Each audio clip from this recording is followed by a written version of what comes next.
Hi നമസ്കാരം, ഞാൻ doctor Ranjitha. Doctor Ranjitha's wellness clinic, Muttathara, Trivandrum.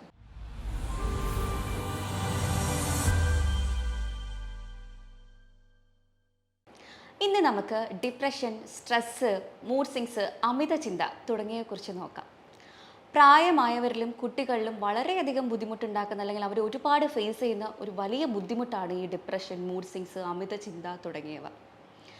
ഇനി പലർക്കും അറിയില്ല, ഞാൻ ഫേസ് ചെയ്യുന്നത് ഡിപ്രഷനാണോ, ഞാൻ ഫേസ് ചെയ്യുന്നത് ആൻസൈറ്റി ആണോ എന്നുള്ള തിരിച്ചറിവ് പലർക്കും ഇല്ല. ഞാൻ ഈ പറയുന്ന സിംറ്റംസ് അല്ലെങ്കിൽ പ്രശ്നങ്ങൾ നിങ്ങൾ ഫേസ് ചെയ്യുന്നുണ്ടോ എന്നുള്ളത് ഒന്ന് ശ്രദ്ധിക്കുക. നിങ്ങൾക്ക് ഡിപ്രഷൻ ഉണ്ടെങ്കിൽ പ്രധാനമായിട്ടും നിങ്ങൾക്ക് ലോസ് ഓഫ് ഇൻട്രസ്റ്റ്, അതായത് താല്പര്യക്കുറവ്. നമ്മൾ പണ്ട് ഇഷ്ടത്തോടെ ചെയ്തുകൊണ്ടിരുന്ന പല കാര്യങ്ങളും ഇന്ന് നമുക്ക് ചെയ്യാനുള്ള ബുദ്ധിമുട്ട്. അതായത് നിങ്ങൾക്ക് സിനിമയ്ക്ക് പോകുന്നത് പണ്ട് ഭയങ്കര ഇഷ്ടമായിരുന്നിരിക്കാം. നിങ്ങൾക്ക് അതുപോലെ പാർക്കിൽ പോകുന്നതും ബീച്ചിൽ പോകുന്നതും അതൊക്കെ ഭയങ്കര ഇഷ്ടമുള്ള കാര്യമായിരിക്കാം, ട്രിപ്പ് പോകുന്നതൊക്കെ. പക്ഷേ ഇന്ന് നമുക്കിത് ചെയ്യാനുള്ള വലിയ ബുദ്ധിമുട്ട്, അതായത് പോകണ്ട, നമുക്ക് എവിടെയും പോകണ്ട എന്നുള്ളൊരു തോന്നൽ വരിക, എപ്പോഴും റൂമിൽ തന്നെ കിടക്കാനുള്ളൊരു തോന്നൽ, അമിതമായിട്ടുള്ള ക്ഷീണം, ശരീരവേദന, മടി, അലസത തുടങ്ങിയവ നമുക്ക് അനുഭവപ്പെടാൻ തുടങ്ങുന്നു. അതുമാത്രമല്ല, പ്രതീക്ഷ നഷ്ടപ്പെടുക, അതായത് ഇനി ഞാൻ ജീവിച്ചിട്ട് കാര്യമില്ല, എനിക്ക് ആരുമില്ല, ഞാൻ ഒറ്റപ്പെട്ടു പോയി എന്നുള്ളൊരു തോന്നൽ നമുക്ക് ഉണ്ടാവുക. അല്ലെങ്കിൽ നമ്മുടെ വീട്ടുകാരോട് നമുക്കൊന്നും ഷെയർ ചെയ്യാനുള്ളൊരു മൂഡില്ല, നമുക്ക് എല്ലാവരിൽ നിന്നും നമ്മൾ ഒഴിഞ്ഞു മാറുന്ന പോലെയാണ്. നമ്മൾ എവിടെയെങ്കിലും പോയി ഒറ്റയ്ക്കിരിക്കുന്നു, ഇരുട്ടത്തിരിക്കുന്നു, അങ്ങനത്തെ ഉള്ള കാര്യങ്ങൾ നമ്മൾ റിപ്പീറ്റഡ് ആയിട്ട് ചെയ്തുകൊണ്ടിരിക്കുക. ഇനി രാത്രിയിലാവട്ടെ ഉറക്കം വളരെ ബുദ്ധിമുട്ട്. നമ്മൾ എത്ര കിടന്ന് ഉറങ്ങി തിരിഞ്ഞ് മറിഞ്ഞ് കിടന്നാലും നമുക്ക് ഉറക്കം വരത്തില്ല. നമ്മൾ ഓരോന്ന് അമിതമായിട്ട് ചിന്തിച്ച് കൂട്ടുക, അല്ലെങ്കിൽ ചിലർക്ക് പാനിക് അറ്റാക്ക് വരെ വരുന്നുണ്ട്. അതെന്ന് വെച്ചാൽ നമ്മൾക്ക് രാത്രി നമ്മളിപ്പോൾ ഉറങ്ങി കിടന്നാൽ കൂടെ നമ്മളൊരു 2 മണി 3 മണി സമയത്ത് ഞെട്ടി ഉണരുകയാണ്. നെഞ്ചിലൊരു കല്ലെടുത്ത് വെച്ചൊരു അത്രയും വിഷമത്തോടെ നമ്മൾ ഞെട്ടി ഉണരുകയാണ്.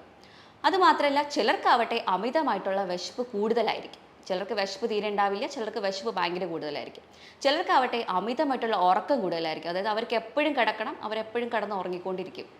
അതായത് ദിവസം ഒരു 14-15 മണിക്കൂറൊക്കെ അധികമായിട്ട് അവർ ഉറങ്ങാറുണ്ട്. അപ്പോൾ ഇതൊക്കെയാണ് മെയിനായിട്ടുള്ള ഡിപ്രഷനിലെ സിംറ്റംസ്. ഇനി ചിലർക്കാവട്ടെ സൂയിസൈഡൽ ടെൻഡൻസി ഉണ്ട്. അവർക്ക് എന്തെങ്കിലും രീതിയിൽ നമ്മുടെ ശരീരത്തിനെ തന്നെ ഹാം ചെയ്യണം. ബ്ലേഡ് എടുത്ത് കൈ മുറിക്കുന്നവരുണ്ട്. നമ്മൾക്ക് എന്തെങ്കിലും രീതിയിൽ നമ്മളെ അങ്ങ് നശിപ്പിക്കാം എന്നുള്ളൊരു തോന്നൽ വരിക, അല്ലെങ്കിൽ ഇനി ഞാൻ ജീവിച്ചിട്ട് എനിക്കിനി ആരും ഇല്ല, അല്ലെങ്കിൽ എന്നെ സ്നേഹിക്കാൻ ആരുമില്ല എന്നുള്ളൊരു തോന്നൽ വരിക. ഇത്തരം കണ്ടീഷൻസ് ആണ്. നമ്മളെ മനുഷ്യരാണ്, നമുക്കറിയാം, നമുക്ക് എല്ലാവർക്കും വിഷമങ്ങൾ വരുന്നതാണ്. ഒരു 2-3 ദിവസം ആ വിഷമം നീണ്ടു നിൽക്കുന്നത് സ്വാഭാവികമായിട്ടും എല്ലാവർക്കും ഒരു നോർമലായിട്ട് നമുക്ക് കണക്കാക്കാം. ഇനി അതല്ല, 2 ആഴ്ച 3 ആഴ്ച അതിൽ കൂടുതൽ ഈ ഡിപ്രഷൻ ഇങ്ങനെ നീണ്ടു നിൽക്കുന്നുണ്ടെങ്കിൽ നിങ്ങൾ എന്തായാലും ഒരു ഡോക്ടറിനെ അല്ലെങ്കിൽ ഒരു സൈക്കോളജിസ്റ്റിനെ കൺസൾട്ട് ചെയ്യുക. നിങ്ങളുടെ വിഷമങ്ങൾ അവരോട് തുറന്ന് പറയാൻ വേണ്ടി ശ്രമിക്കുക. കൂടുതലും നമ്മൾക്ക് നമ്മുടെ വിഷമങ്ങൾ ഷെയർ ചെയ്യാൻ ഒരാളുണ്ടെന്നുണ്ടെങ്കിൽ തന്നെ നമ്മുടെ പകുതി പ്രശ്നങ്ങളും അവിടെ തന്നെ കുറയും. അപ്പോൾ ഇതാണ് പ്രധാനമായിട്ടും ഡിപ്രഷനിൽ നമ്മൾക്ക് അനുഭവപ്പെടുന്ന സിംറ്റംസ് എന്ന് പറയുന്നത്. ഇനി ആൻസൈറ്റി എന്ന് പറഞ്ഞാൽ അമിതമായ ഉത്കണ്ഠ അല്ലെങ്കിൽ അമിതമായ ഭയമാണ്. ഫോർ എക്സാമ്പിൾ, ഇപ്പോൾ നമ്മളുടെ വേണ്ടപ്പെട്ടവർക്ക് ആർക്കെങ്കിലും ഒരു അസുഖം വന്നു, അതായത് ക്യാൻസറോ കൊറോണയോ അങ്ങനെ എന്തെങ്കിലും ഒരു അസുഖം വന്നെന്ന് വെക്കുക. നമുക്ക് ഭയങ്കര ആദി കൂടുകയാണ്. എനിക്കിനി അങ്ങനെ എന്തെങ്കിലും സംഭവിക്കുമോ, എൻ്റെ അച്ഛനോ അമ്മയ്ക്കോ എൻ്റെ മക്കൾക്കോ ആർക്കെങ്കിലും ഇങ്ങനെ സംഭവിക്കുമോ എന്നുള്ള ആദ്യം നമ്മുടെ മനസ്സിൽ കിടന്ന് അത് നമുക്ക് ഓവർ തിങ്കിങ്ങിലോട്ട് പോയി അത് ഡിപ്രഷനിലോട്ട് പോകുന്നവരുണ്ട്, പാനിക് അറ്റാക്ക് വരെ ആവുന്നവരുണ്ട്. അതാണ് അമിത ഉത്കണ്ഠ എന്ന് പറയുന്നത്. നമ്മൾ കുഞ്ഞുങ്ങൾക്ക് കൂടുതലായിട്ട് ഇത് കാണാറുണ്ട്. അതായത് ഈ സ്റ്റേജ് ഫിയർ, അതായത് സെമിനാർ എടുക്കുമ്പോഴും ക്ലാസ്സിൽ അല്ലെങ്കിൽ ടീച്ചർ ക്വസ്റ്റ്യൻ ചോദിക്കുമ്പോഴും ഒക്കെ ഉള്ള അമിതമായിട്ടുള്ള പേടി, അല്ലെങ്കിൽ ഒരു സ്പീച്ച് കൊടുക്കുക, കുറേ പേര് ഇരിക്കുന്ന സ്ഥലത്ത് പോയി സംസാരിക്കുമ്പോൾ ഉണ്ടാവുന്ന പേടി, ഇതൊക്കെ കുട്ടികൾക്ക് കൂടുതലായിട്ട് ഇപ്പോഴും കണ്ടുവരുന്നുണ്ട്. അപ്പോൾ അതൊക്കെ നമ്മൾ ഈ ഒരു ആൻസൈറ്റിനെ ഓവർകം ചെയ്യണമെന്നുണ്ടെങ്കിൽ നമ്മളത് റിപ്പീറ്റഡ് ആയിട്ട് ചെയ്യുക എന്ന് മാത്രമേ ഉള്ളൂ വഴി. എൻ്റെ ഒരു കാര്യം തന്നെ പറയാം, പണ്ട് നല്ല രീതിക്ക് ആൻസൈറ്റി ഫേസിൽ ഉള്ള ഒരാളായിരുന്നു ഞാൻ. കാരണം എനിക്ക് ഇഷ്ടമാണ് ഈ മത്സരങ്ങളിലൊക്കെ പങ്കെടുക്കുന്നത്, പാട്ട് പാടുന്നത്, പ്രസംഗിക്കുന്നതൊക്കെ. പക്ഷേ എനിക്ക് ഭയങ്കരമായിട്ടുള്ള ആൻസൈറ്റിയാണ്. എൻ്റെ കൈയൊക്കെ വിറയ്ക്കും, അതുപോലെ തന്നെ എനിക്ക് തൊണ്ട വരളും, തളർന്ന പോലെയൊക്കെ എനിക്ക് തോന്നുമായിരുന്നു. പക്ഷേ എനിക്കത് അറിയില്ലായിരുന്നു ഇത് എനിക്ക് ആൻസൈറ്റിയാണ്. ഞാൻ വിചാരിക്കുന്ന ഈ പങ്കെടുക്കുന്ന കുട്ടികൾക്കെല്ലാം ഈ ഒരു പേടി ഉണ്ടായിരിക്കും എന്നാണ് എൻ്റെ ഒരു ധാരണ. പക്ഷേ ഇത് അങ്ങനെയല്ലായിരുന്നു എന്ന് എനിക്ക് പിന്നീടാണ് മനസ്സിലായത്. പക്ഷേ ഞാൻ എന്ത് ചെയ്യും, ഞാൻ പങ്കെടുക്കുമായിരുന്നു. അല്ലെങ്കിൽ ഇനി പങ്കെടുക്കാതെ എനിക്ക് സമ്മാനം കിട്ടിയില്ലെങ്കിൽ മറ്റുള്ളവർ കിട്ടുമ്പോൾ ഞാൻ അയ്യോ, ഞാനിത് പങ്കെടുത്തിരുന്നെങ്കിൽ എനിക്ക് സമ്മാനം കിട്ടുമായിരുന്നല്ലോ എന്നുള്ളൊരു കുറ്റബോധം എനിക്ക് പിന്നീട് തോന്നും. അതുകൊണ്ട് ഞാൻ എന്ത് ചെയ്യും, ഞാൻ എന്തായാലും പോയി പങ്കെടുക്കും. പക്ഷേ ഞാൻ ഇത്രയും ഫേസ് ചെയ്യുന്നുണ്ടായിരുന്നു. പിന്നെ ഞാൻ റിപ്പീറ്റഡ് ആയിട്ട് കുറേ വട്ടം ഇങ്ങനെ പങ്കെടുത്ത് വന്നപ്പോഴാണ് കുറച്ചെങ്കിലും എൻ്റെ ആൻസൈറ്റി അന്ന് കുറഞ്ഞു തുടങ്ങിയത്. അപ്പോൾ ഇപ്പോൾ എനിക്കത് കറക്റ്റായിട്ട് മനസ്സിലായി. അതുകൊണ്ട് നിങ്ങൾ ആൻസൈറ്റി എന്തെങ്കിലും ഫേസ് ചെയ്യുന്നുണ്ടെന്നുണ്ടെങ്കിൽ നിങ്ങളത് റിപ്പീറ്റഡ് ആയിട്ട് ചെയ്യാൻ ശ്രമിക്കുക. ഫോർ എക്സാമ്പിൾ നമ്മളിപ്പോൾ ആദ്യമായിട്ട് വാഹനം ഓടിക്കുകയാണ്. അപ്പോൾ നമുക്ക് ഒരു പേടി എല്ലാവർക്കും ഉണ്ടാവുന്നതാണ്. നമ്മൾ എന്ത് ചെയ്യുക, റിപ്പീറ്റഡ് ആയിട്ട് അത് ചെയ്തുകൊണ്ടിരിക്കുക. അങ്ങനെ ചെയ്യുമ്പോൾ എന്താ, നമ്മുടെ കംഫേർട്ട് സോണായിട്ട് അത് മാറുകയാണ് ചെയ്യുന്നത്. പക്ഷേ ആദ്യം തന്നെ എനിക്കിത് പറ്റിയ പണിയില്ല എന്ന് പറഞ്ഞ് നമ്മൾ മാറ്റി വെച്ച് കഴിഞ്ഞാൽ ആ പേടി നമുക്ക് പിന്നെയും എപ്പോഴും ഉണ്ടായിരിക്കും. അതുകൊണ്ട് ആൻസൈറ്റി ഉള്ളവർ അത് റിപ്പീറ്റഡ് ആയിട്ട് ചെയ്യാൻ വേണ്ടിയിട്ട് ശ്രമിക്കുക എന്നുള്ളതാണ്. ഇതിന് ഞാൻ വേറൊരു എക്സാമ്പിൾ പറയാം. ഇടയ്ക്ക് എനിക്കൊരു കുട്ടി, ഒരു കുഞ്ഞു മോളാത്, ഒരു 11 വയസ്സായൊരു പേഷ്യൻറ്റ് വന്നിട്ടുണ്ടായിരുന്നു. അപ്പോൾ ആ കുഞ്ഞ് സ്കൂളിൽ പഠിക്കുന്നതേ ഉള്ളൂ, 11 വയസ്സായ കുഞ്ഞ്. അപ്പോൾ സ്കൂളിൽ 2 ബെസ്റ്റ് ഫ്രണ്ട്സ് ഉണ്ട്, അടുത്ത കൂട്ടുകാരാണ്. അപ്പോൾ കൂട്ടുകാർ കുട്ടീനെ ഒരു ദിവസം ഇങ്ങനെ കളിയാക്കുന്നു, നീ ഒത്തിരി തടി വെച്ച് പോയി, നിന്റെ കാണാനുള്ള ഭംഗി പോയി എന്ന് കുട്ടിയോട് പറയുകയാണ്. അപ്പോൾ കുഞ്ഞിനെ അത് ഭയങ്കരമായിട്ട് മാനസിക ആഘാതം ഉണ്ടാക്കുന്നു. അപ്പോൾ കുഞ്ഞ് വീട്ടിൽ പോയിട്ട് അമ്മയോട് ഷെയർ ചെയ്യുന്ന പരിപാടിയില്ല, അത് ഞാൻ പിന്നെ പറയാം. അപ്പോൾ പോയി പറയുന്നത് ആൻറ്റിയോടാണ്, ഏറ്റവും അടുത്ത ഒരു റിലേറ്റീവാണ്. അപ്പോൾ ആൻറ്റിയോട് പറഞ്ഞു, ഞാനിങ്ങനെ എന്നെ കുട്ടികളിങ്ങനെ കളിയാക്കുന്നു, ആൻറ്റി ഇത് ശരിയാണോ, ഞാൻ തടി വെച്ചോ എന്ന് ചോദിക്കുന്നു. അപ്പോൾ ആൻറ്റിയും അത് തിരുത്തേണ്ടതിന് പകരം അതെ നിൻ്റെ ഭംഗിയൊക്കെ പോയി, നീ ഇനി തടി വെച്ച് കഴിഞ്ഞാൽ വലിയ വൃത്തികേടാവുമെന്ന് പറഞ്ഞ് കുട്ടിയോട് പറയുന്നു. അപ്പോൾ കുട്ടി ഇത് ഭയങ്കരമായിട്ടൊരു ഡിപ്രഷനോട്ട് പോവുകയാണ് അന്ന് മുതലേ. പിന്നീട് കുട്ടി ഈ കൂട്ടുകാരികളോട് മിണ്ടാണ്ടാവുന്നു, സ്കൂളിൽ പോയാലും ടീച്ചേഴ്സിനോട് മിണ്ടുന്നില്ല, ഒന്നും മിണ്ടുന്നില്ല. വീട്ടിൽ വന്നാലും അമ്മ സംസാരിച്ചാലും ഒന്നും മിണ്ടുന്നില്ല, സഹോദരങ്ങളോട് കളിക്കുന്നില്ല, പണ്ടത്തെ ആളെയല്ല, ഭയങ്കരമായിട്ട് അങ്ങ് മാറിപ്പോയി. അപ്പോൾ വീട്ടുകാർ ചോദിക്കാൻ തുടങ്ങി എന്താ പ്രശ്നം എന്ന് പറഞ്ഞാൽ കുട്ടി ആരടുത്തും ആദ്യം ഒന്നും പറയുന്നില്ല. അപ്പോൾ കൗൺസിലിങ്ങിന് പോകുമ്പോഴത്തേക്കാണ് ഡോക്ടറോട് പറയുന്നത്, ഇതുപോലെയാണ് എനിക്ക് കുട്ടികൾ ഇങ്ങനെ പറഞ്ഞപ്പോൾ, എൻ്റെ ബെസ്റ്റ് ഫ്രണ്ട്സാണ് അവരെന്നോട് ഇങ്ങനെ പറഞ്ഞപ്പോൾ എനിക്ക് ഭയങ്കര വിഷമമായി. അതിന് കാരണം കുട്ടി ഈ തടിയുള്ളവർ അത്ര മോശമാണ്, അല്ലെങ്കിൽ തടിയുള്ളവരെ കളിയാക്കുന്നത് നേരത്തെ കേട്ടിരിക്കുന്നു. അത് ആ കുഞ്ഞിൻ്റെ മനസ്സിൽ ഇങ്ങനെ കിടക്കുന്നു, ഇതെന്തോ വലിയ മോശമുള്ള കാര്യമാണെന്ന് കുഞ്ഞിൻ്റെ മനസ്സിൽ അങ്ങനെ പതിഞ്ഞ് കിടക്കുകയാണ്.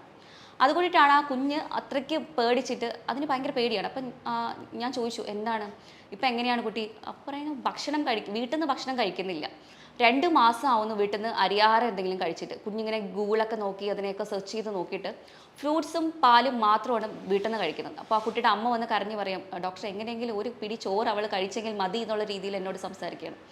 അപ്പം ഞാൻ പറഞ്ഞു നോക്കി, മോള് കുറച്ച് ചോറ് ഇല്ല ഡോക്ടർ എനിക്ക് പേടിയാണ്.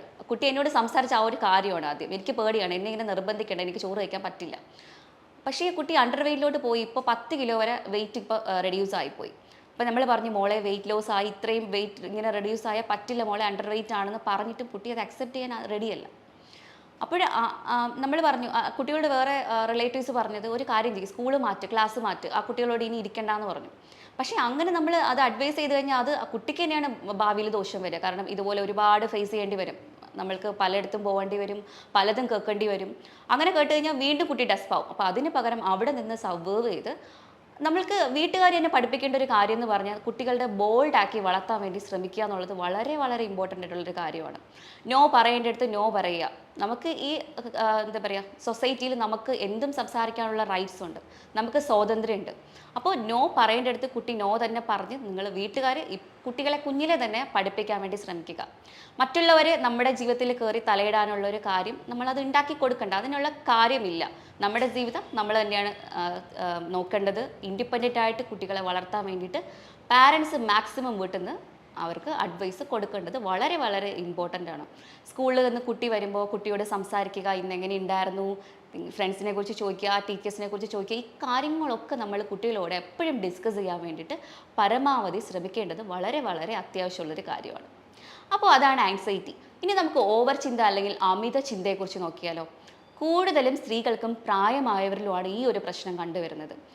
നമുക്ക് ചിന്തകളൊക്കെ ആവശ്യത്തിന് വേണം, അതൊക്കെ നോർമലാണ്. നമുക്ക് ഒരു 50,000 മുതൽ 1,00,000 ചിന്തകൾ വരെ നോർമലി നമുക്ക് വരാറുണ്ട്, അല്ലേ? അത് നോർമലാണ്, നല്ല ചിന്തകളാണെങ്കിൽ. ഇനി നമ്മുടെ വിഷമപ്പെടുത്തുന്ന കാര്യങ്ങൾ, നമുക്ക് എന്താ പറയുക, ഒരു രീതിക്കുള്ള സമാധാനം തരാത്ത ചിന്തകളാണെങ്കിൽ കയറി കയറി റിപ്പീറ്റഡ് ആയിട്ട് നമുക്ക് വന്നുകൊണ്ടിരിക്കുന്നെങ്കിൽ അത് നമ്മൾ എന്തായാലും സൂക്ഷിക്കണം. കാരണം അത് നമ്മളെ ലൈഫ് തന്നെ സ്പോയിൽ ചെയ്ത് കളയും. നമുക്കൊന്നും നമ്മുടെ ഡെയിലി റൊട്ടീൻസ് നമുക്കൊന്നും ചെയ്യാൻ പറ്റില്ല. നമ്മൾ പഴയ ആളെ അല്ലാണ്ടായി മാറുകയാണ് അവിടെ. അപ്പോൾ ഈ അമിത ചിന്തകൾ മാക്സിമം കുറയ്ക്കാൻ വേണ്ടി ശ്രമിക്കുക. കൂടുതലും ഈ വീട്ടമ്മമാരൊക്കെയാണ് ഇത് ഒത്തിരി ഫേസ് ചെയ്യുന്നത്. വർക്കിംഗ് വുമൻസിന് അധികം ഇല്ലെങ്കിൽ പഠിക്കുന്ന കുട്ടികൾക്ക്, ഗേൾസിനും, അതുപോലെ തന്നെ ഈ വീട്ടമ്മമാർക്കും 60 വയസ്സ് കഴിഞ്ഞ സ്ത്രീകൾക്കും ഒക്കെ ഒരുപാട് അമ്മമാരൊക്കെ വന്ന് പറയാറുണ്ട് ഇതുപോലെ. അവരൊക്കെയാണ് ഇത് കൂടുതലായിട്ടും ഈ ഓവർ തിങ്കിങ് പ്രശ്നങ്ങൾ ഫേസ് ചെയ്യുന്നത്. അപ്പോൾ നമുക്കിത് എങ്ങനെയൊന്ന് ഓവർകം ചെയ്യാം എന്നുള്ളതിനെ കുറിച്ച് നോക്കാം. അപ്പോൾ എനിക്ക് പറയാനുള്ളത്, നിങ്ങൾക്ക് ഇത്രയും പ്രശ്നങ്ങൾ ഫേസ് ചെയ്യുന്നുണ്ടെങ്കിൽ അത് ഒരു 2-3 ആഴ്ചയിൽ കൂടുതൽ നീണ്ടു നിൽക്കുന്നുണ്ടെങ്കിൽ എന്തായാലും ഒരു കൺസൾട്ടേഷൻ നിങ്ങൾ എടുത്ത് നമ്മൾ നമ്മുടെ കാര്യങ്ങളൊക്കെ മറ്റൊരു ആളോട് ഷെയർ ചെയ്യാൻ വേണ്ടിയിട്ട് ശ്രമിക്കുക.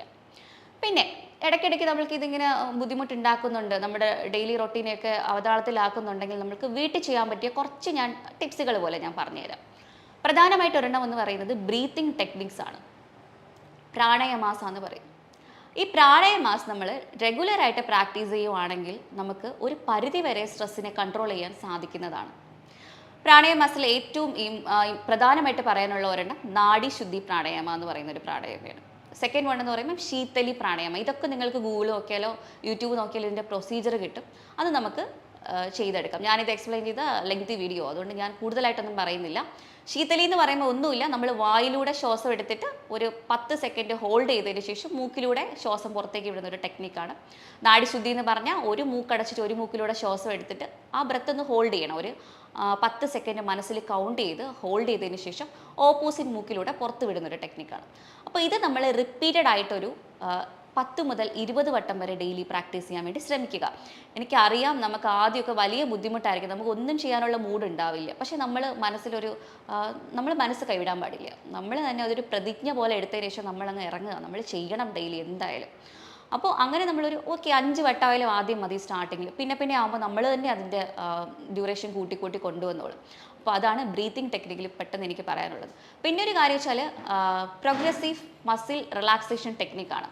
അതായത് നമ്മളൊന്ന് നിലത്തൊന്ന് ഒരു പായ വിരിച്ചോ അല്ലെങ്കിൽ യോഗ മാറ്റിട്ടോ ഒന്ന് നമ്മൾ റെസ്റ്റ് എടുക്കുക. കൈകാലൊക്കെ നിവർത്തി വെച്ച് നമ്മളിന്ന് റെസ്റ്റ് എടുക്കുക.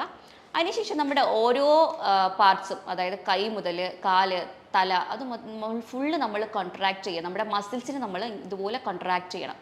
കോൺട്രാക്ട് ചെയ്തതിന് ശേഷം 1 2 3 എന്ന് അതും കൗണ്ട് ചെയ്യണം. ഒരു 10 സെക്കൻഡ് വരെ കൗണ്ട് ചെയ്തിട്ട് നമ്മൾ കോൺട്രാക്ട് ചെയ്ത് റിലാക്സ് ചെയ്യണം. ഇത് നമുക്ക് മസിൽ ടെൻഷൻ കുറയ്ക്കാൻ വേണ്ടിയിട്ട് വളരെയധികം ഹെൽപ്ഫുള്ളാണ്. മസിൽ ടെൻഷൻ വേഗം നമുക്ക് കുറയ്ക്കാൻ വേണ്ടി സാധിക്കും.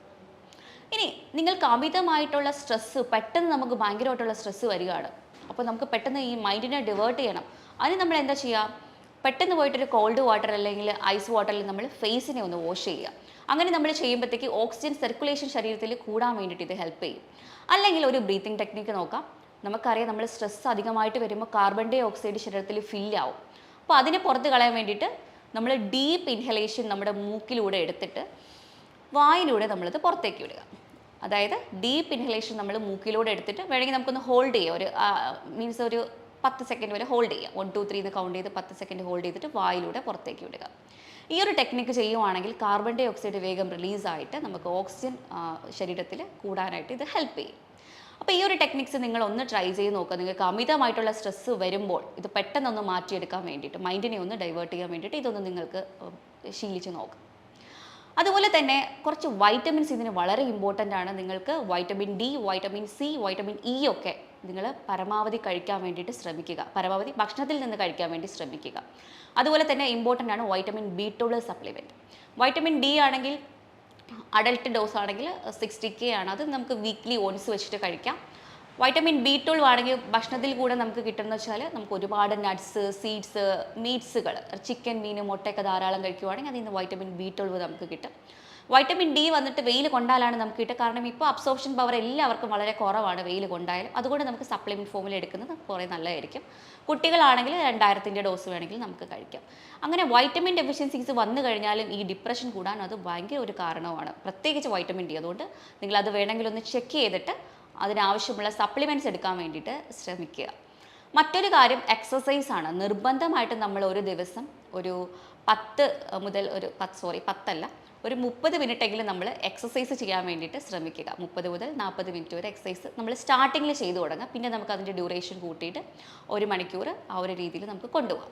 നമ്മളിങ്ങനെ എക്സസൈസ് ചെയ്യുമ്പോൾ നമുക്ക് മസിൽ ടെൻഷൻ, ഞാൻ നേരത്തെ പറഞ്ഞ പോലെ മസിൽ നമുക്ക് ടെൻഷൻ റിലീസ് ചെയ്യാനും നല്ല രീതിക്ക് നമുക്ക് ഉറക്കം കിട്ടാനും ഒക്കെ നമുക്ക് ഹെൽപ്പ് ആവും. അപ്പോൾ ഇത്രയും കാര്യങ്ങൾ നിങ്ങൾ അമിതമായിട്ടുള്ള സ്ട്രെസ്സ് നിങ്ങൾക്കുണ്ടെന്നുണ്ടെങ്കിൽ നിങ്ങൾ ചെയ്യുക. പിന്നെ നമുക്ക് അമിത ചിന്തയുള്ളവർക്ക്, ഞാൻ നേരത്തെ സൂചിപ്പിച്ച പോലെ ഓവർ തിങ്കിങ് ഉള്ളവർ, ഒരു നോട്ട് പാഡ് എന്തെങ്കിലും എടുത്തിട്ട് നമ്മൾ എന്താണ് ചിന്ത നമുക്ക് വരുന്നത് അപ്പോൾ തന്നെ അത് എഴുതി വയ്ക്കുക. എപ്പോഴാണോ നിങ്ങൾക്കിങ്ങനെ അമിത ചിന്ത കയറി വരുന്നത് അപ്പോൾ നമ്മളൊരു പേപ്പർ എടുത്ത് എഴുതി വയ്ക്കുക. അങ്ങനെ എഴുതി വരുമ്പോൾ കുറച്ച് നാൾ കഴിയുമ്പോഴത്തേക്ക് ഈ ചിന്ത നമ്മളെ വിട്ട് പോകുന്നതായിട്ട് തോന്നും നമുക്ക്. പിന്നെ കാര്യം ഒരാളോട് ഷെയർ ചെയ്യാൻ വേണ്ടി നിങ്ങൾ എന്തായാലും ശ്രമിക്കുക. നിങ്ങൾക്കൊരു ബെസ്റ്റ് ഫ്രണ്ട് ഉണ്ടെങ്കിലോ നമ്മുടെ പാർട്ട്ണറിനോടോ നമ്മുടെ വീട്ടുകാരോടോ ആരോടെങ്കിലും നമ്മൾക്കുണ്ടാവുന്ന വിഷമങ്ങൾ അല്ലെങ്കിൽ നമ്മൾ ഫേസ് ചെയ്യുന്ന ബുദ്ധിമുട്ടുകളൊന്ന് ഷെയർ ചെയ്യാൻ വേണ്ടിയിട്ട് ശ്രമിക്കുക. നമ്മൾ ഒരാളോട് ഷെയർ ചെയ്യുമ്പോൾ നമുക്ക് ആ ബുദ്ധിമുട്ട് കുറച്ചൊന്ന് കുറയും. അതുപോലെ തന്നെ ഡയറിയിൽ എഴുതുമ്പോഴും അതുപോലെ തന്നെയാണ്, നമ്മളുടെ പ്രഷർ നമ്മളൊന്ന് ഇറക്കി വെക്കുകയാണ്. ആ ഒരു രീതിയിൽ നമുക്ക് വളരെ നല്ലൊരു ഗുണം ചെയ്യും നമുക്ക്. പിന്നെ നമ്മൾക്ക് ഇഷ്ടമുള്ള കാര്യത്തിലൊന്ന് എൻഗേജ്ഡ് ആവാൻ വേണ്ടി ശ്രമിക്കുക. നമ്മൾ പുതിയ ഹോബീസ് കണ്ടുപിടിക്കുക. നമ്മൾ എപ്പോഴും വെറുതെ ഇരിക്കുമ്പോഴാണ് നമുക്ക് ഈ ആവശ്യമില്ലാത്ത ചിന്തകളും ആൻസൈറ്റീസ് ഒക്കെ വരുന്നത്.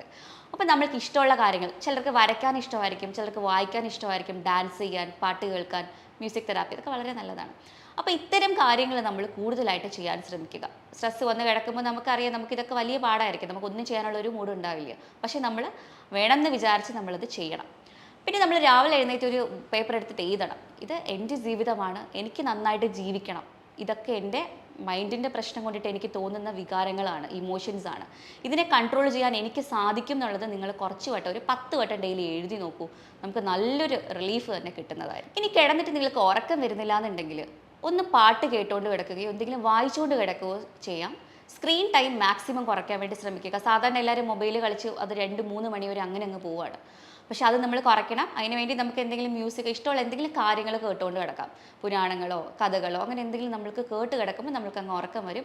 നമ്മൾ ഈ റൊട്ടീൻ ഒരാഴ്ച എങ്ങനെയും വളരെ കഷ്ടപ്പെട്ട് നമ്മളിത് ചെയ്തു തുടങ്ങി കഴിഞ്ഞാൽ പിന്നെ നമുക്ക് ഓട്ടോമാറ്റിക്കലി ആ സമയമ്പോൾ ഉറക്കം വരുന്നതായിരിക്കും. അപ്പോൾ ഇത്തരം പ്രശ്നങ്ങൾ നിങ്ങൾ ഫേസ് ചെയ്യുന്നുണ്ടെങ്കിൽ, 2-3 ആഴ്ചയിൽ കൂടുതൽ നിങ്ങൾക്ക് നീണ്ടു നിൽക്കുന്നുണ്ടെങ്കിൽ, നിങ്ങൾ എന്തായാലും ഒരു പ്രൊഫഷണൽ ആയിട്ടുള്ള ഡോക്ടറിനെ കൺസൾട്ട് ചെയ്യാൻ വേണ്ടി ശ്രമിക്കുക. അവരോട് ഈ കാര്യങ്ങളൊക്കെ തുറന്ന് പറയുക. ചിലരൊക്കെ പറയാറുണ്ട് 1 വർഷത്തോളം ഞാനിത് അനുഭവിക്കുന്നു എന്നുള്ളത്. അപ്പോൾ എനിക്ക് ചോദിക്കാനുള്ളത് എന്തുകൊണ്ട് നിങ്ങളൊരു ഡോക്ടറിനെ കാണുന്നില്ല എന്നുള്ളതാണ്. അപ്പോൾ നിങ്ങൾ എന്തായാലും ഒരു പരിഹാരം കണ്ടുപിടിക്കുക. കൂടുതൽ എന്തെങ്കിലും അറിയണം എന്നുണ്ടെങ്കിൽ താഴെ കാണുന്ന നമ്പറിലോട്ട് വിളിക്കാവുന്നതാണ്. അപ്പോൾ മറ്റൊരു വീഡിയോ ആയിട്ട് വീണ്ടും കാണാം. Thank you so much.